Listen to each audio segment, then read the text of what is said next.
The foreground select tool is very similar to the select by color tool, but it operates with a slightly different process.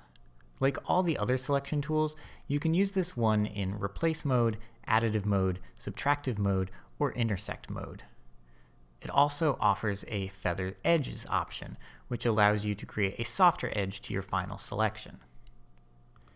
Like the select by color tool, you can also use this tool in contiguous or non-contiguous mode, since this tool also tries to make your selection based on color information, and when it's in contiguous mode, it will only use that color information on pixels that are adjacent to pixels that are already selected, whereas in non-contiguous mode, it will use that color information for any pixel within the selection range that meets the criteria. Before we get into the rest of the options, let's get started with how it works. To start, simply click and very roughly drag an outline around what you want to select. In this case, we're going to cut the girl carrying the bucket out from the background.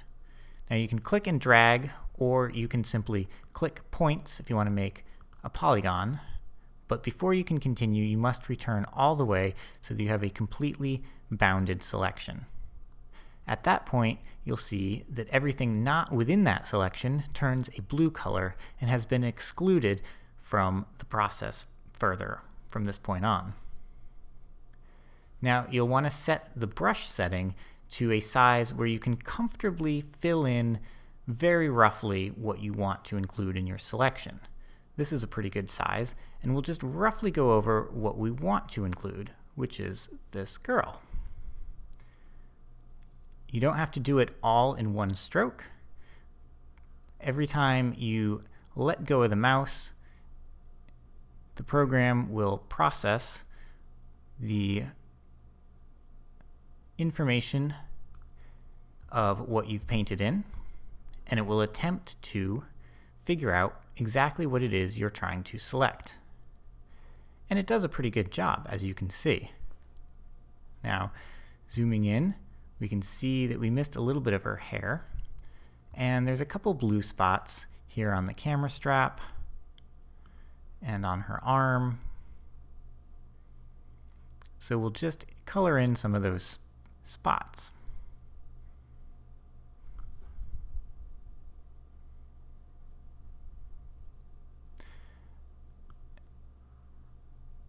Now, some of the other options for the tool include this smoothing option.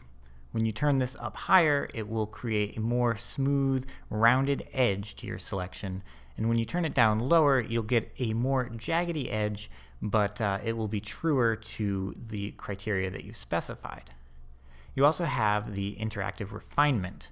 Now, right now we've been working on it in the foreground mode, but if we were to accidentally select part of the background that we don't want to be included, and I can see that there's a little bit of that here next to her face, we can switch over to the background mode and draw in the background parts that we want to exclude. Then further down in the options, we have the preview color, which simply changes the color of the background to be excluded. You can change this to help you see better depending on the overall color of the image you're working with. And the color sensitivity sliders, which will change exactly what is selected as you fill it in. Now, the color sensitivity sliders use the lab method, which is this first slider is the luminance, or the overall brightness of the pixel. The A slider is for the red-green component, and the B slider is for the blue-yellow component. You can play around with these and see exactly what setting helps you make your selection the best. Now, once you've got your selection done as well as you'd like, as accurate as you'd like, simply press enter and it will turn it from this process. You have to be in the actual canvas window, and then press enter and it will turn it from this process mode into a selection mode. It's often easier in this mode to see some of the little spots that may have gotten missed, like this one right here on her shirt.